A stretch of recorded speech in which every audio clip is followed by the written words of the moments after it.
UP के मुरादाबाद में कई समाजवादी पार्टी के कार्यकर्ताओं ने भाजपा कार्यकर्ता की एक मासूम बेटी पूनम पंडित को न्याय दिलाने के लिए जिला कलेक्टर मुख्यालय के बाहर धरना प्रदर्शन किया। दरअसल प्रदर्शन कर रहे समाजवादी पार्टी के कार्यकर्ताओं के अनुसार भाजपा कार्यकर्ता की 13 वर्षीय पूनम पंडित का 8 महीने पहले अपहरण हो गया था। उसी मुद्दे को लेकर उसके परिजनों ने पुलिस प्रशासन को जानकारी दी थी, मगर 8 महीने से ज्यादा का समय बीत जाने के बाद भी अभी तक कोई आरोपी या 13 वर्षीय नाबालिग का कोई सुराग नहीं मिला, जिससे परेशान होकर नाबालिग का परिवार धरने पर बैठा है। उसी का समर्थन करने सपा कार्यकर्ता पहुंचे, जबकि इस मामले में कोई बीजेपी से जुड़े विष्णु शर्मा का नाम सामने आया है। अब देखना यह है कि मुरादाबाद पुलिस इस मामले का कब खुलासा करेगी। पेश है हमारे मुरादाबाद के संवाददाता की यह खास रिपोर्ट। क्या प्रोग्राम है आज आपका जो आप धरने पर आई हैं सपा कार्यकर्ताओं के साथ में? 1 महीना हो गया मुरादाबाद में, आपको पता नहीं है। इनकी बैठी हुई है, इनकी बेटी जो है 13 साल की, 10 जनवरी का केस है। हाँ। उसका कुछ अता पता नहीं है और इन्होंने इन व्यक्ति के खिलाफ में नामदर्ज रिपोर्ट भी दी है। तो ये प्रोग्राम नहीं है, कुछ बड़ी परेशानी है, इसको प्रोग्राम नहीं कह सकते। अच्छा ये बताइए, जो आरोपी है वो भी भाजपा का नेता है और जो पीड़ित है वो भी भाजपा के नेता है, और ऐसे में आप सपा कार्यकर्ताओं के साथ में आई है, तो क्या कहना चाहिए? देखिए, मैं ना समाजवादी से हूँ, इस मैटर को किसी पार्टी से ना जोड़े। भाजपा कार्यकर्ता हैं ये भी, और जो पीड़ित है वो भी, और जिन्होंने इन्होंने एप्लीकेशन जिनके नाम दिए वो भी। तो मुझे इस बात से कोई मतलब नहीं, क्योंकि मैं किसी पार्टी से नहीं हूँ।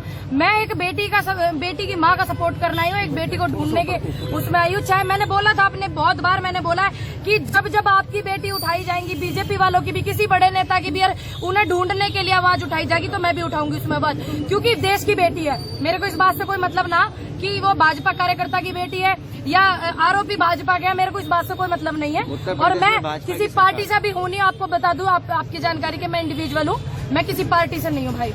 उत्तर प्रदेश में भाजपा की सरकार है, क्या कहना चाहिए? भाजपा की सरकार है, भाजपा के खुद कार्यकर्ता इतने परेशान हैं, तो आप क्या कहना चाहोगे? आप बताओ। हम तो जो कह रहे पिछले 7-8 महीने से कह ही रहे, सबे पता हम क्या कह रहे क्या नहीं कह रहे, सबको पता है इस बात का।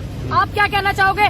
1 महीने से धरने पे बैठी महिला अपनी बेटी के लिए, और 10 जनवरी का मुकदमा है, और मुकदमा भी इनका जो है वो इनके खिलाफ नहीं लिखा गया, कह रही है वो इस चीज को। आप पूछिए, इनके खिलाफ लिखा गया मुकदमा, अज्ञात में दर्ज करा गया। आप क्या कहोगे? आप बताओ क्या कहोगे? ऐसे में उत्तर प्रदेश की सरकार जब कोई भी आएगी ना, तो हम खड़े रहेंगे। ये मतलब नहीं है कि मैं उस सरकार में हूँ और मैं उस सरकार में हूँ या मैं उस मुद्दे से हूँ। बात मुद्दे की हो रही, देश की जनता की हो रही। ये भी देश में ही, हमें भी देश को नहीं आई है। बेशक बीजेपी के कार्यकर्ता है ये लोग, इस बात से क्या मतलब है? बेटी तो इनकी भी है ना। अब इनके पीछे कोई बीजेपी का व्यक्ति नहीं खड़ा, कोई खड़ा है? नहीं खड़ा।